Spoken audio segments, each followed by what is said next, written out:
and welcome to Workforce Wisdom. I'm your host, Christy Bray, Chief Customer Officer at PracticeLink. This podcast focuses on the latest trends in healthcare recruitment while showcasing innovative strategies, success stories, and fresh perspectives shaping the healthcare workforce. The episodes feature in-depth, thoughtful conversations with recognized industry leaders as we explore the evolving challenges of healthcare recruitment and beyond. Whether you're an experienced recruitment professional or just entering the field, our goal is to help you understand how experts are reshaping the industry, navigating regulatory change, leveraging technology, and building sustainable, inclusive hiring strategies.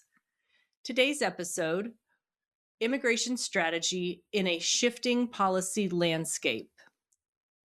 Today's episode is especially timely as I welcome Elissa Taub, partner at Siskind Susser, where she leads the firm's healthcare immigration practice.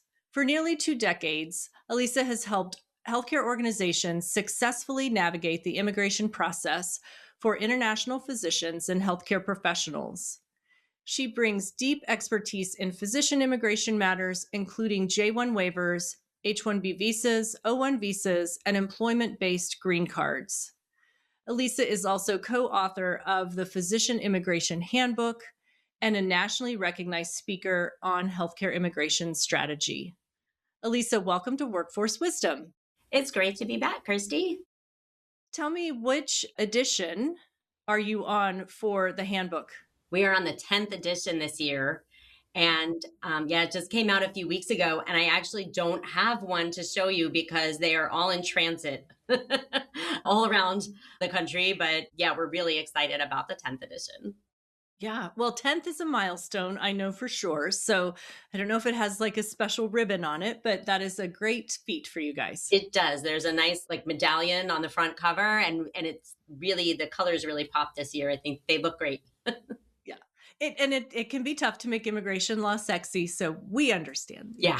So since our last conversation, immigration policy has shifted significantly, and that's probably a very large understatement. But at the highest level, how would you describe the current landscape for healthcare employers recruiting primarily international physicians in 2026? Yeah, so things have shifted quite a bit over the course of the last year. I think the last time we spoke was maybe this time last year.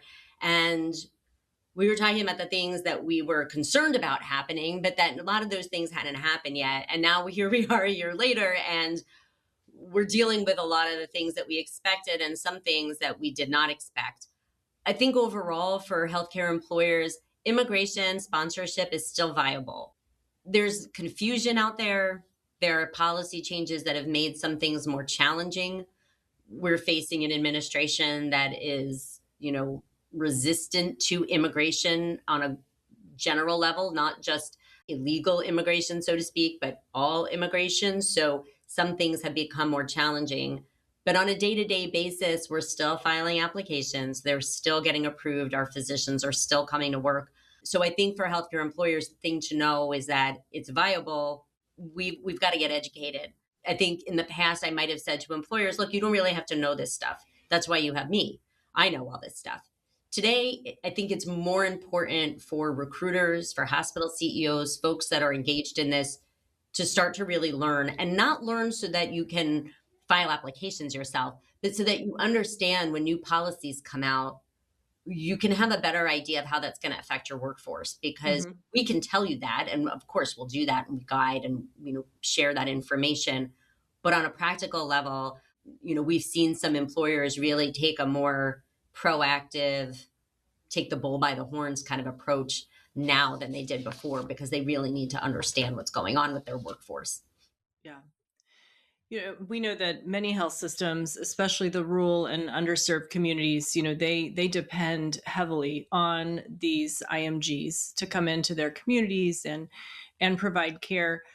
How have maybe some of the recent changes affected that stability for those areas? Yeah, so I think a couple of things. One is changes to immigration policy have greatly affected international folks, their ability to travel internationally. We have a standard admonition to our clients: try not to travel. I don't want to keep somebody from going to see a sick parent or a sick grandparent. I don't want to keep somebody from going to their sibling's wedding, right? Like we're not giving that advice for those reasons, but we are seeing unanticipated delays, problems with people getting back to the US, revocations of visas while people are abroad, which delay their return. And then we're seeing delays, so we're seeing issues with travel, but then for folks who are here, we're seeing some delayed processing on cases from time to time. We have USCIS that has largely paused adjudicating applications for people from the 39 travel ban countries, which include Nigeria. And so nothing is happening on those petitions right now. So, the need for flexibility in start dates and the need to understand when someone travels abroad and they get delayed coming back, that wasn't a personal failing necessarily. The physician didn't do anything wrong by traveling, even though we're, advising against it. But these things are happening with greater frequency. And so, understanding that this is possible is really, really important. Yeah. And I know that as you talk about that increased scrutiny, the travel, those 39 countries, and then as you mentioned, kind of it's evolving some of those standards for the visa adjudication. You know, I guess you gave some good information there, but really for our audience and the employers, as they look to sponsor, you've got to keep some of these things in mind and develop a strategy that supports them. Like I think before we've talked, like they might miss a start date, kind of a Mhm. thing. So how do you kind of approach that really with employers, and how should they approach sponsorship? Yeah. And the first thing I like to tell folks about that 39 country, pause in adjudications is it's not legal to say, well, we're not going to hire anybody from those countries, right? That's national origin discrimination. So we have to be very careful that we don't, you know, violate one law in service of another. And so if I do a consultation with a physician and I find out, yeah, they're a Canadian citizen, but they were born in Senegal, that means that they're, subject to that pause. That means that their case, we can go forward with all of it. We can file and I can advise on, yeah, this person can start work while the petition is pending, or no, this person can't. They need to wait till the case is approved, just depending on what the situation is. So we'll advise on, what the ultimate impact is of that benefits pause and then act accordingly. There may be a need to litigate. There are multiple lawsuits pending challenging that 39 country benefits pause and the travel ban. So there are, potentially ways that we can advise employers and individuals on navigating this stuff so we can go forward in the meantime and then see where all of that leads us. I think from a USCIS perspective, like the petitions we are filing for people here in the United States are J1 waivers, H1Bs. Most of those are going through the system without any kind of hiccups. Occasionally, we see delays. We get weird requests for evidence. A client gets sent out for fingerprinting on their H1B petition, which used to not be a thing. We're seeing some of this stuff crop up. Most of those cases are being approved. As I mentioned with travel, we're seeing issues with those visa applications, either real delays in folks getting appointments. Right now, getting an H1B appointment in India is next to impossible. Problems with people traveling abroad who maybe had some interaction with law enforcement 5, 10, 15, 20 years ago, has had multiple visas, always disclosed the issue. Now they travel to go back home, visas revoked, and they need to go apply again in order to come back to the States, and that's going to cause months of delay. So, there's a lot of this stuff in flux. We're also seeing the government do social media and online presence vetting for all H-1B visa applicants who are abroad, those applying for F or J visas abroad. So I'm talking about this is going to the embassy, right? This is not the petitions filed here. But if somebody travels home and they're going to go for a visa interview, they have to set all their social media to public from the time that they've scheduled that appointment until they go for the interview, so that the government can grab all that information and review all their social media, and this goes for their kids as well. So minor children who have Instagram, all of a sudden they're applying for an H4 visa on a family trip and they've got to set their Instagram to public or their TikTok or, whatever it is. So a lot of concerns with that stuff. So yeah, I think employers, need to make sure they have a good close relationship with their immigration counsel so they're staying on top of all of this news, and that they and their individual employees have the ability to get counsel and get information about this stuff as it comes up. Yeah. So let's talk about H-1Bs first. So H-1B program has undergone some major structural and regulatory updates since we last spoke. So some of that is prioritization of shifts and fee changes, things that are put back technically on the employer in many cases, right, in the fee charges. What are the most important things healthcare recruiters need to understand about this new normal? It seems like it's stuck. Yeah, I'm sure there's litigation, but I'm not sure that you're seeing it go back. Yeah. So the thing that I am asked about almost daily without fail is the $100,000 H-1B fee. Yeah. That is the thing that is incredibly confusing to recruiters. It can be confusing to immigration lawyers as we parse the details of facts of cases and try to fit those into all of the guidance we've been given. For the vast majority of H-1B petitions that employers want to file for physicians who are already here in the United States, that $100,000 fee is not going to apply. Okay. But there is a subset of petitions to which it will apply. And how this all bore out, obviously, the fee was announced in a presidential proclamation on September 19th, 2025. There was a tremendous amount of chaos that weekend. We got the text of it. I was out to dinner. It was like 6:30 at night. And all through that weekend, things were just a mess, total chaos. We didn't get real guidance from the administration until about October 20th on exactly who this will apply to. So in that month where there was this vacuum of information, there were a lot of press reports and people writing blog posts and people from the administration just kind of like saying things on X, but that didn't make any sense. And so lots of people consumed all that information during that time. And then when the actual guidance came out, they didn't know because they were still making all these assumptions. So I hear like, well, I heard that that all doctors are exempt from the $100,000 fee. That is not true. There was a news report in Reuters early on that the administration was considering that.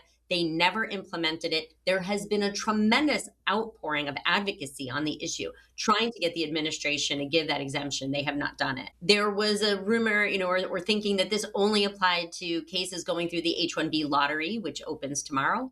Oh, yeah. Yeah, March 4th it opens, and today's March 3rd, that we're talking. It does not only apply to lottery cases. It applies even to cap-exempt employers. The real crux of the issue about when the $100,000 fee applies is if somebody is outside the United States when the H-1B is filed for them and they don't have a visa to come to the US, right? They don't have an H-1B visa already, the fee applies. Okay.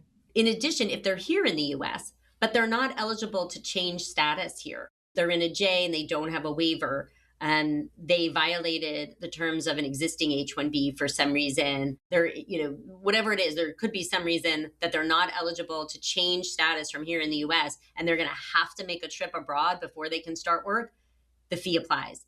Those are the two main areas where it applies. There are lots of other ways that this can come up, but if somebody's on a J, if there's a doctor who's on a J1 and they get a waiver based on working in an underserved area, which makes them eligible to change status to H-1B from in the US, no $100,000 fee. And that is a large portion of the international physicians who employers are hiring. So it's important to be fact specific.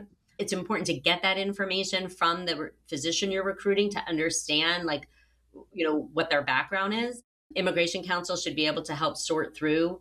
I know that there are employers out there who've said point blank, like if somebody is going to be subject to this fee, we're not paying it, we're not going to hire them because we don't want to go down that road.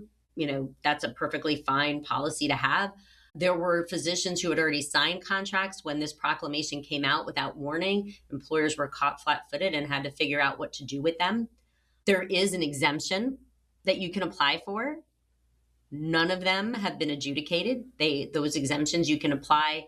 There's a special email box that we can send the applications into starting October 20th, and not one of them has been adjudicated. They haven't been denied. They haven't been approved. They're just pending. And so, we have employers that are waiting on exemptions, and we have, as a consequence, we have, physicians sitting abroad waiting for some kind of news on that. So the $100,000 fee has been really disruptive. I think from the time it was issued until sometime in November, we had a lot of employers just stop hiring J's, stop hiring, like basically just stop their international hiring altogether, because they were very worried not only about, hey, are we going to have to pay $100,000 extra for every doctor we want to hire, but also like, how many H-1Bs do we have in our workforce? Is this a particular risk at this point? Those fears, I think, largely have been mitigated at this point, and I've seen, a pretty much almost a full resumption of recruitment, maybe not entirely back to before time levels, but pretty close.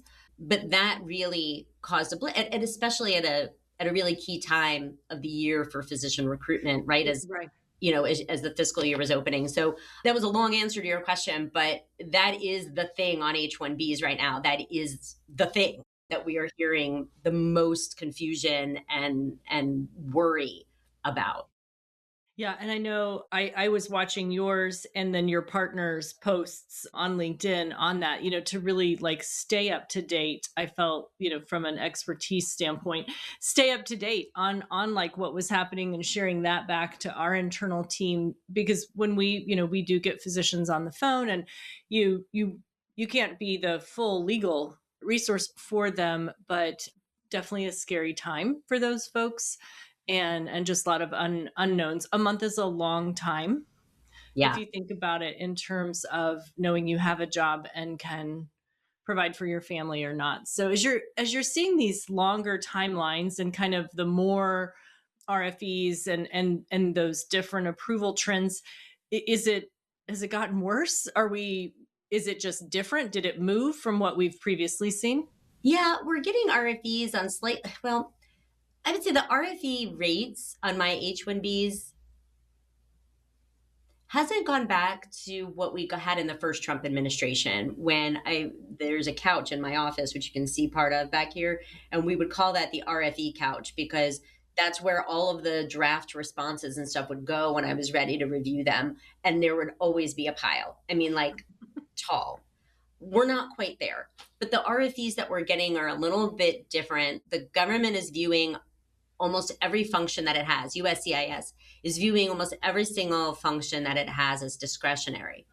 And, from granting changes of status, extensions of stay, changes of employer, that all of that is within their discretion. So what we're seeing is that they're pinging the National Criminal Database to see if somebody has a prior criminal history. If somebody has multiple spellings of their name, if they've moved recently, if it could be anything. Starting at some point last year, maybe April, May, we started to see H-1B applicants get noticed to go for biometrics, which is a appointment where they go for fingerprinting, a picture, and a signature sample. We're still getting those. And sometimes, at least in one case, I had a client get noticed for that. And USCIS said, well, this person has a conviction for a misdemeanor on their record from 2022. Show us that we should exercise favorable discretion in his behalf on allowing him to stay in the US. And this guy is a fellowship trained colorectal surgeon. Like, yeah, like, he's got a medical license. He's got an employer ready for him to like cut people open. I think we can let him stay. And they did. I mean, we responded kind of like that to the request. But so that's something that we never saw before. Okay. That's new. So we're kind of seeing a little bit different perspective from the Immigration Service. And we do know that they are using AI tools to kind of suss some of this out and write some of these RFEs. And so that has changed. And we also know that the government is largely adjudicating H-1Bs filed with premium processing. But for the ones filed with regular, man, they're going to pend. And we're seeing very long processing times on those. Yeah. So we're seeing more and more people opt for premium, which just this week, the fee for premium processing went up from $2,805 to $2,965, $2,965 to get 15 business day processing on a submitted H-1B petition. So, or any kind of petition that it's eligible for. So almost $3,000 to force the government to work on the case in a timely manner. And if you don't pay it, right. So yeah, those are very frustrating. Yeah. And I have to ask, we've talked a lot about the USCIS, does the government shutdown or partial shutdown of some of these things further exacerbate? I know we saw that in some state offices during COVID, like not being open, the Mhm. state level wasn't processing. But does that affect the USCIS and those departments? No, it's a great question. USCIS is almost entirely a fee-funded agency. So those premium processing fees, the other filing fees we pay for H's and O's and everything else, they fund the agency. So when the government shuts down, if, right now the Department of Homeland Security is shut down because they don't have federal funding, USCIS goes on without a beat. So we don't lose anything with that. In prior government shutdowns that have been the whole government, the Department of Labor has shut down all of its immigration function. And that delayed the filing of H's because there's a part of an H-1B petition that has to be filed with the Department of Labor first, that LCA function. But right now that's not applicable because everybody's open except for DHS. So Okay. we're kind of business as usual during this time. And, I'm grateful for that because otherwise people would really be at risk. People and employers would really be at risk if we couldn't actually file petitions. PracticeLink is evolving. Our commitment is clarity, simplicity, and trust, delivered steadily instead of disruptively, and built to support better recruiting outcomes over time. Learn more at PracticeLink.com. So I know before when we've talked, really helping employers to understand from a recruitment timeline Mm-hmm. when and who, and like you said, the lottery opens tomorrow. We know the other really important date is October 1st in Mm-hmm. the year. But in light of all of these kind of delays and changes and blips, how should you really be structuring? So let's say, you're looking at this point, you're looking to hire class of 27, 28 and beyond. That's what Mm-hmm. recruiters should be looking at. So where should they spend their time if they are able to sponsor? Where should they spend their time, and how much time do you think they need to kind of plan for that? Yeah. My traditional advice, and not, obviously we're sitting here in March, we're still getting new J1 waiver signed contracts in for 2026. Oh, In prior years, it wouldn't really bother me. But this year, because of the $100,000 fee, we've got to keep those doctors in the country. So we really have to look very closely at timeframes, what we're seeing at the different agencies, to hedge against potentially having to send someone out of the United States. Like, we really don't want to do that.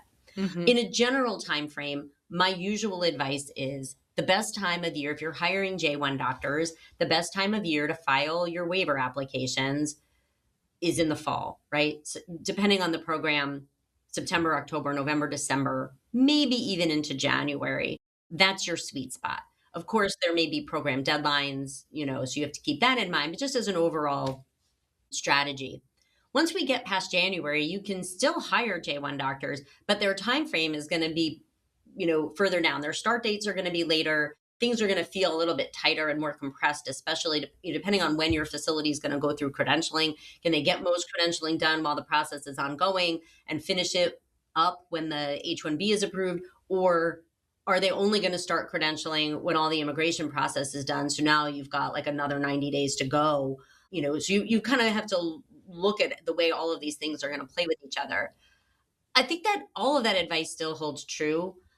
I think what I would say is different now is really paying attention to, making sure that our candidates who need H-1B sponsorship have some way to stay in the United States all the way through their process. We do not want to send them outside the US. We want to keep them here. And we also have to be alert for delays. We've had, HHS has a very robust J1 waiver program.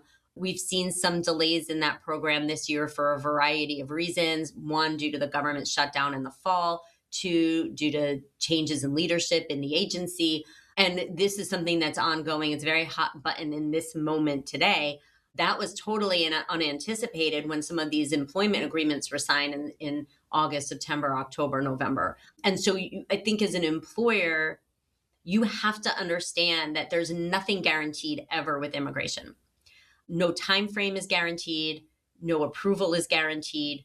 There are likelihoods and probabilities, right? All of those cases should be approved. They should get through the system. Doctors Right. should be able to start work, but planning for unanticipated delays, and not even just planning, but like kind of expecting it, not putting a physician on the schedule until you know that they have an approval notice, right? Right. All of those kinds of things are really, really, they're more important now than they have been in the past. Yeah.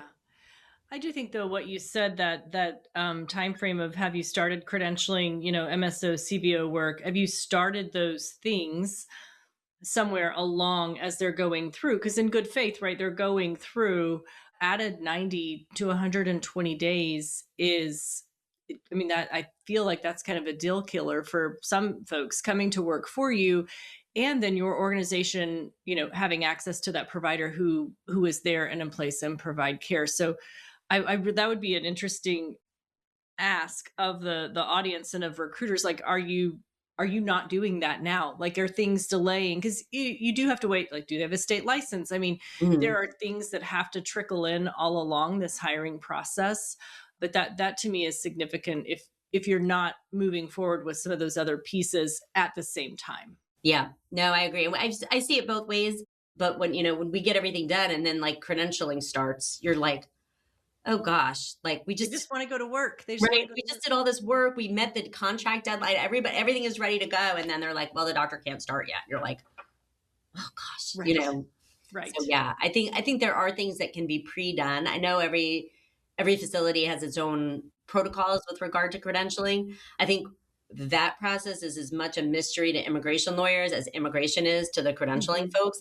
And a lot of times, like they're coming to the physician asking for documents. We need your H-1B approval notice. And like, we just filed the J-1 waiver. We're so early on that they don't understand that this is not something we're going to have yet.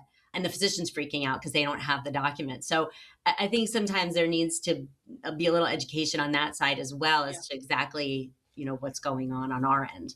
Yeah.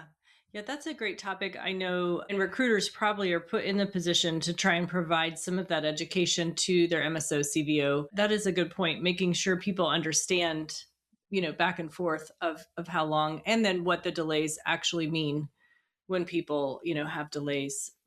So you mentioned the J1 waiver, and we know that's a very complex process. Limitations, definitely in the Conrad 30 program. Have there been any changes since 25 with that in terms of, any state level flexibility or timing that we should be aware of? Yeah, no legal changes. So no changes in the law that affect the number of available waivers. I just mentioned with regard to HHS, there's been some delays this year, which are not characteristic of the agency usually. Also, obviously, a lot going on within HHS as an agency overall. So maybe we shouldn't be as surprised as we are that program has slowed, but it's still available. In terms of Conrad 30, I guess actually one thing that did happen this year is HHS they do periodic reviews of the designations for underserved areas. And they either re-up those designations, they modify them some way, or they withdraw them. In September of 2025, we started to see a rollout of the results of some of these reviews, and a massive number of underserved areas around the country were proposed for withdrawal. When that happens, some waiver agencies will no longer support J1 waivers for doctors to work in those areas because they're concerned that by the time the summer comes and the doctor starts work, the location won't be underserved anymore. And then other ones will do it as they'll support the waiver so long as the area is still designated at the time the waiver application is approved. So we've seen differences in the way the different waiver agencies are going about dealing with these proposed for withdrawal locations. Because HHS won't do them, we saw surges in applications in Illinois and in Indiana this year, and some other states where primary care doctors who normally would have gone to the HHS waiver program, all of a sudden were coming back to those Conrad 30 programs because HHS won't consider the proposed for withdrawal designation. And so that really skewed those programs this year. We'll see what happens next year. If those designations are withdrawn, those employers won't really be able to seek waivers anymore. And so things should right size. But that's definitely something that, in the economics of J1 waiver world this year, that's something that definitely played a role. Yeah. And I think that, having worked in the areas that were able to get those primary care HHS waiver designations, they used to be easier. They are. And so it would be tough to force that back into the Conrad, which we know is already, it's beyond maxed out, and especially in heavily populated states like Texas and other Mhm. places. What are the biggest misconceptions that the physicians might still have if they're transitioning from a J1 to an H1 and to permanent residency? Yeah, I think the two biggest misconceptions that doctors have are one, that it's impossible for specialists to get J1 waivers, facilities aren't eligible or they're just not interested. And B, or two, whatever, that every waiver is in a rural area. Every waiver job has to be way out in the middle of nowhere. And there are lots of underserved areas that are either urban or ex-urban. They're just on the outskirts of a major city, or they're in a major city. And so those to me are still the two most common misconceptions that physicians have about J1 waivers. In terms of the transition of permanent residency, I think the biggest misconception that physicians have is that it happens automatically. That as soon as you get on to that H1B, all of a sudden you're just teed up for a green card. And they don't realize that that green card process is completely separate, and is going to go on its own time frame and may require additional input and authorization from their employer to proceed. And so great questions for physicians to ask when they're interviewing are, what is the employer's green card sponsorship policy? So they can know, is there a waiting period that they're going to have to go through before the process starts? And does the employer sponsor for green cards? And, how does all of that work? Those are great questions for doctors to ask during their job search. And recruiters should be prepared and ready to answer those kinds of questions. Right. Yeah. And I think most organizations, at least that I've worked in, if you're supporting any phase of their immigration, their journey, getting them to the end of that green card is like you just, it's a have to do for me. This is not a nice to like, I really think that you've done all of that work so far. The person is equally as invested to the organization. So help them, like help them move. When we talk about recruitment, we also talk about retention, right? Like for international physicians, I think green card sponsorship is part of that, part of your retention strategy. There's no question about it. And, I always tell recruiters that retention of international physicians should be looked at the same way as retention of your American physicians, right? There's really no difference. People want to be treated, respectfully. They want their benefits and perks and, whatever it is that you're doing to try to make your health system, your facility, your practice, a great place to work and to be. Your international physicians want that too. The added part of that is, well, there are immigration incentives as well. And, for employers that are just not going to support physicians for a green card, or they're going to have excessively long waiting periods to go forward with those processes, that creates some amount of distrust. And that's going to potentially hurt your retention efforts. Yeah. Yeah.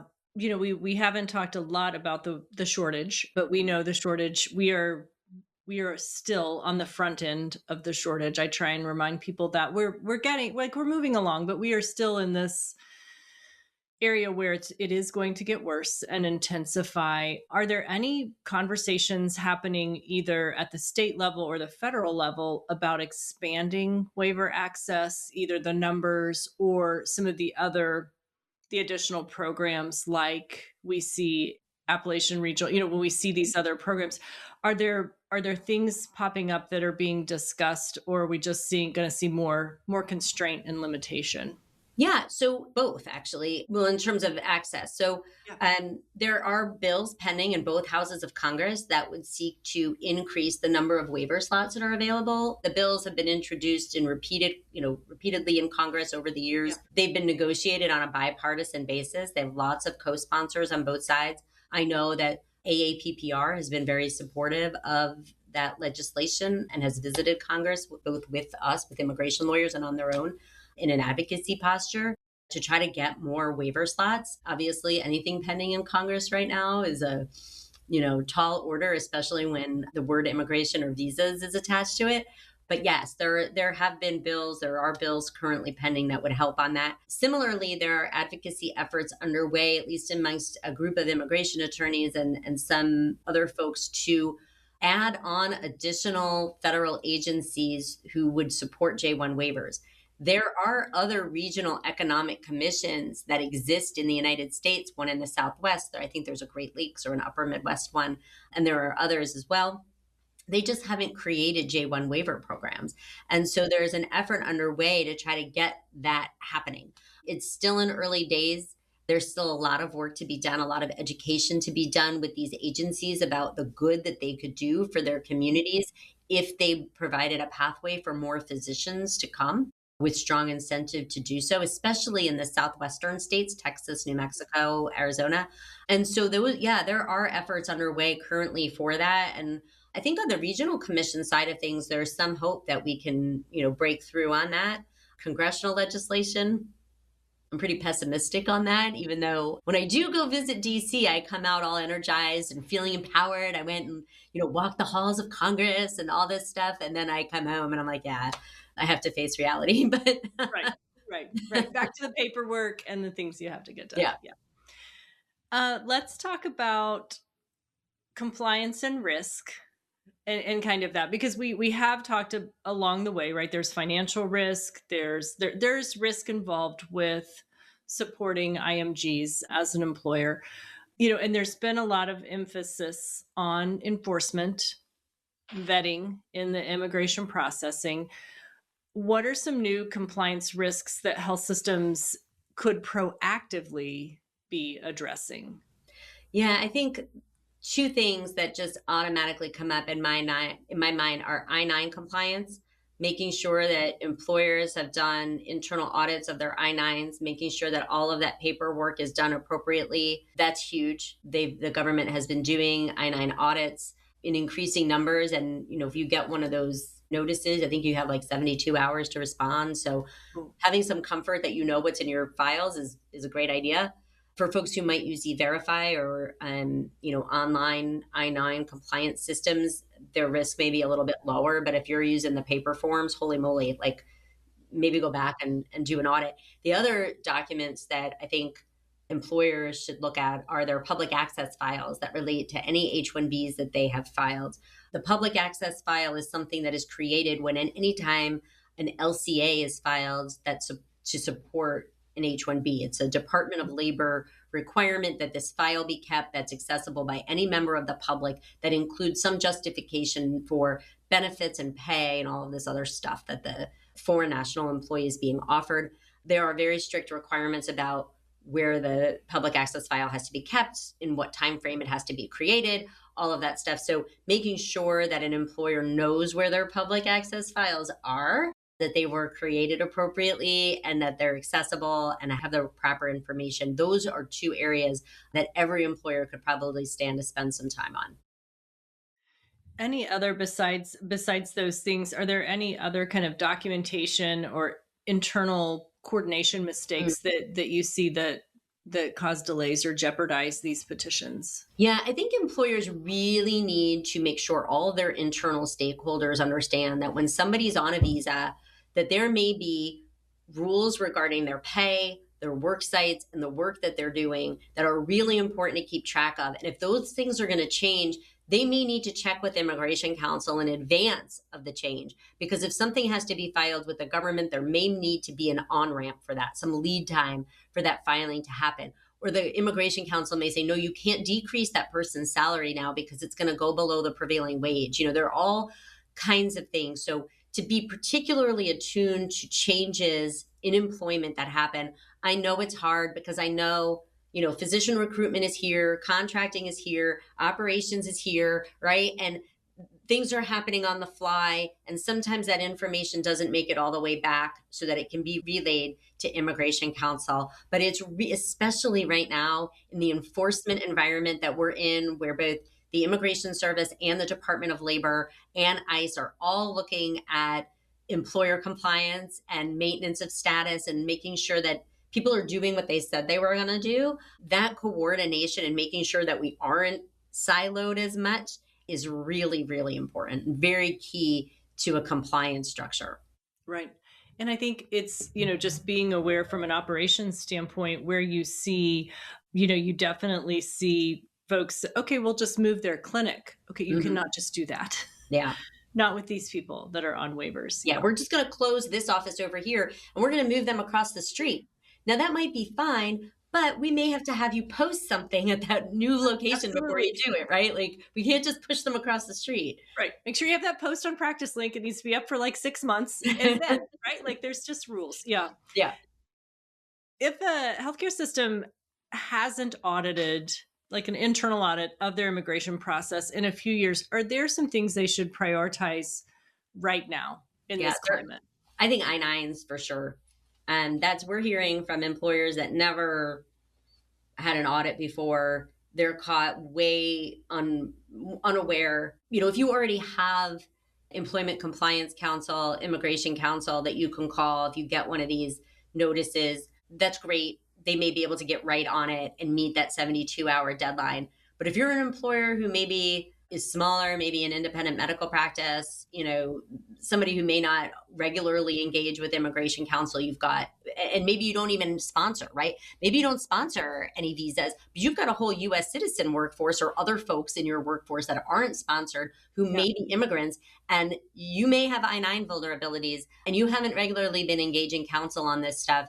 It could be challenging to find somebody who can jump in right away and help you respond to the government's request. So I think hiring somebody now, forming a relationship with employment compliance counsel, making sure that all your paperwork is in a row and that you know what your internal protocol is. If heaven forbid you get a production notice from ICE saying you need to turn over your I-9s within 72 hours, that you know what's in those files and you know who to call. That's hugely important. I think every employer should have somebody that they know they can contact in that event. Yeah. Yeah. I would say to our audience, this isn't just the physician employed population that we're speaking of. We know that there are immigrants working in a variety of positions within hospitals and clinics. So we talked about the cost, and we know that, there always has been an inherent cost on the application file, obviously, outside counsel time. How can recruiters or leaders really make a business case internally that sponsoring these folks, it's not just the legal process, but how can they make a business argument that this is a workforce strategy we must do in order to provide service? I think, for the most part, I've had a lot of employers are surprised when they find out how affordable immigration sponsorship actually is over time, and what a small percentage of a physician's salary or a physician's billing the immigration fees overall really are. So I think that actually showing data, to the higher ups, to your internal stakeholders to say, look, here's what we're paying for immigration. Maybe over the course of this physician's immigration life cycle, we're going to spend $30,000, something like that. That's over the course of maybe 4 years, right? We might spend $30,000 on this person or $40,000, but we're paying this physician who might be filling a role that you've been recruiting for a while. You're paying the physician, a high salary. The earnings, the billings that the system are going to get out of that physician are pretty high. That $40,000 all of a sudden is a pretty small percentage of what we're looking at overall. And if you don't hire this physician and the role goes unfilled, what are you leaving on the table from that? Is the $40,000 that you might spend over 4 years, let's say, so you average $10,000 a year. Is avoiding that cost really worth having that role go unfilled for however much longer it might take to fill it, right? I think that there are real data-centric presentations that you can do to really show the value of these physicians to the facility, and the fact that, for J1 doctors, you're going to sign a 3-year contract with them, and there's very strong incentive for them to stay for at least 3, maybe 4 years.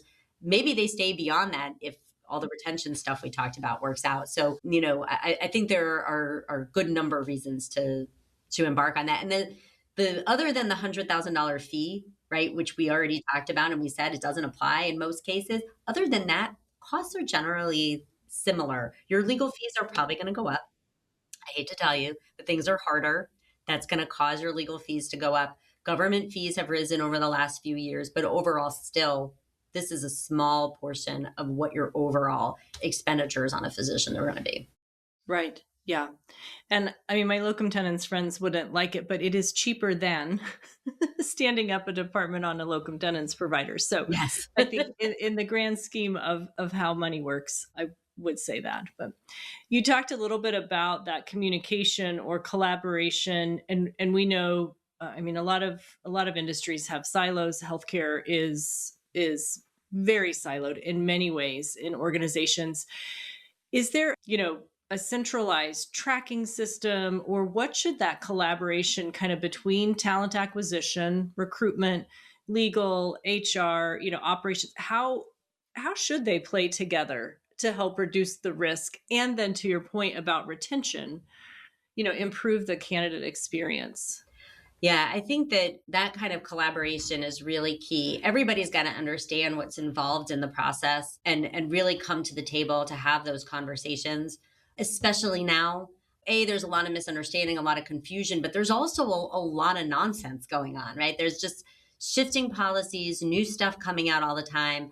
And you really, when you have silos in your organization that aren't sharing information for immigration purposes, you might lose out on a really great candidate because you weren't prepared to act, or you might have a vulnerability or risk in the organization because you moved somebody that you weren't supposed to and nobody knew. So it's really, really key to have either some kind of central location. I have some employers that, we do monthly calls where we get a bunch of stakeholders on a one big meeting. We go over all the immigration processes that are going on, but contracting and legal and recruitment and, all get to ask questions and provide input. I find those interactions to be really helpful. They're helpful for me because I get to learn more about my client and how they operate. They're helpful for all those folks because they can hear about things that are going on that maybe they didn't know about. So I do, it doesn't have to be that model, but I do think that there needs to either be a listserv within the facility where like a bunch of people are on an email list that they're all getting information, something like that, so that the info can be shared. And not for nothing, but so that hospital leadership or facility or practice leadership can see that this immigration stuff isn't just filing a few forms and waiting for an approval to come. There's so much strategy, there's so much handholding, so much, work that goes on behind the scenes that we can't always control how it goes. We do our best, but there's a lot. And so when they're involved, when they can actually see that because they're copied on emails or they're, in the loop, it makes everything less tense also because they're starting to see like, oh, there's a lot I didn't know. Mhm. I need to just kind of let this process play out. Yeah. Or when we need government relations folks to get involved, your C-suite folks are aware of what the problem is and are very supportive of getting government relations in to step in and help out, where Yeah. they might be needed to.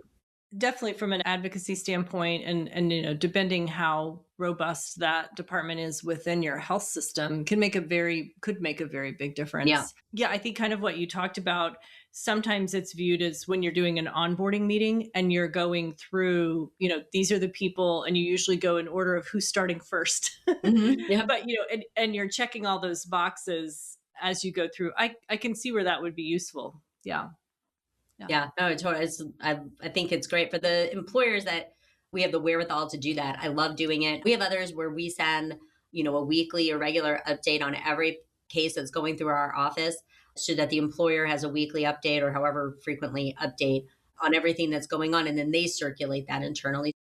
I think that for recruiters who are trying to maintain buy-in on sponsoring international physicians, but also wanting to make sure that nothing's being missed along Right. the way internally, advocating for some kind of information sharing arrangement is really important Yeah. and kind of mission critical at this point. Right. Yeah. And I know that the ability to sponsor in the past, I have used that as, a competitive recruitment advantage because we know the amount of IMGs that are coming out of training and in the workforce today.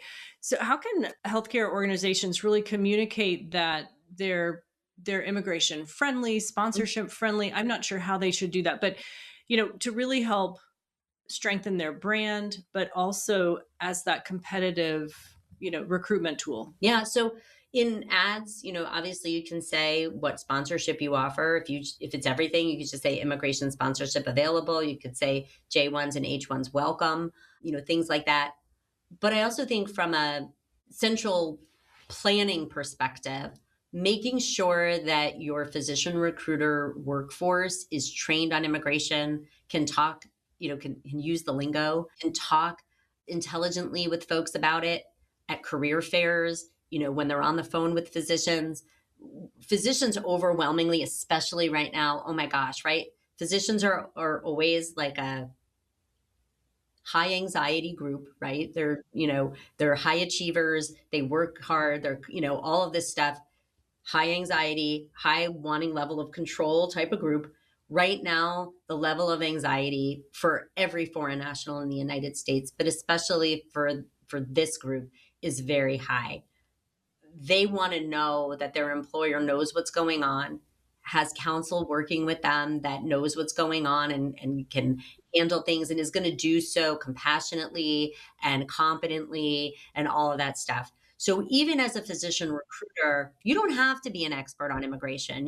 But you have to know how to talk the lingo. You have to know which of your locations can support what. You have to be able to talk with folks about this, not say, well, I know we do some sponsorship, but I don't really know what. I try to stay away from that, right? When you say that and I hear people say this at like career fairs and Right. stuff, and you're like, oh no. When you say that to a physician, that immediately is like, oh, this isn't a priority for them, or I'm a little nervous about walking into that situation. So knowing that you have to project an image of competence and knowledge and all of that. That's going to make your physicians feel more welcome and more supported through a process. It's really scary for them right now. Yeah. Yeah. And I think you definitely, as you go into any of those settings, the conferences and things like that, you want that in your back pocket as a recruitment tool, but you equally have to be able to understand some of what that looks like. I know in the past when I've talked to candidates, they may not know their situation either. And so you end up kind of helping, or my thing was, we have someone, Mm-hmm.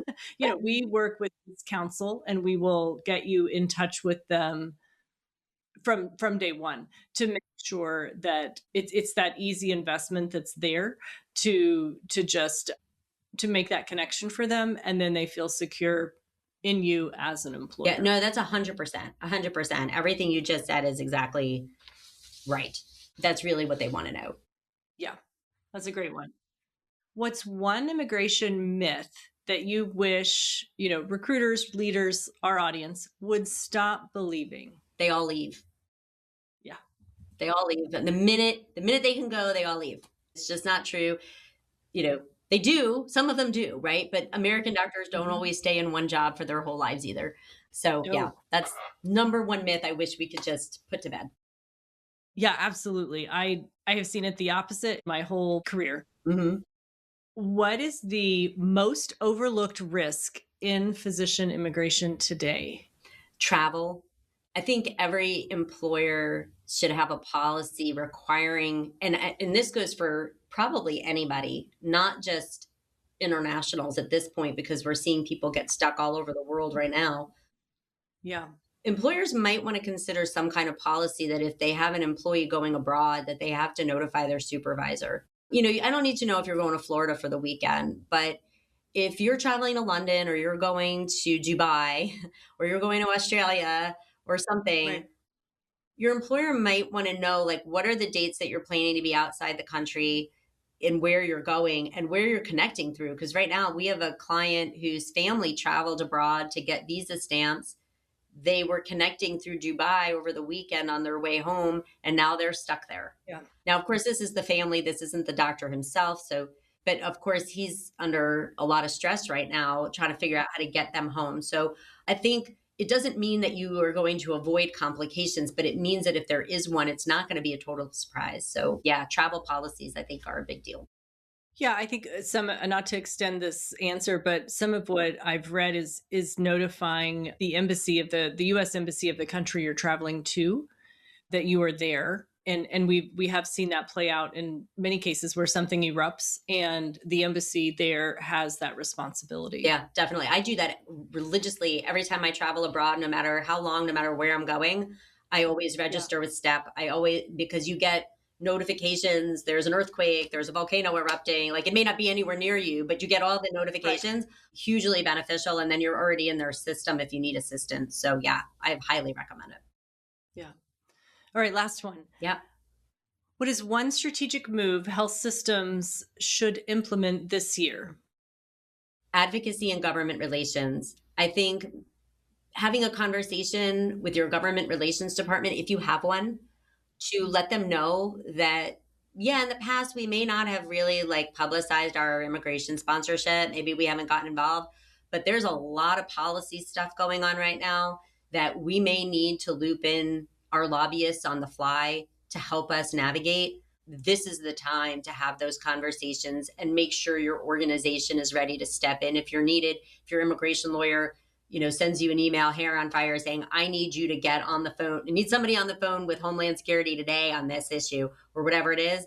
I think that's a place where physician recruitment needs to connect and make sure that their organizations are ready and informed on this stuff. Yeah, lots of great advice today. And I know this will be a terrific episode for our listeners when it releases. So on behalf of PracticeLink, really want to thank you again, Elissa, for taking the extended time to join us on Workforce Wisdom. And really, what you've provided are practical. I think they're strategic insights that folks can really use during this significant change that we're seeing to support our international graduates. So thank you. My pleasure to be here. Thanks for having me on again. It's a pleasure as always.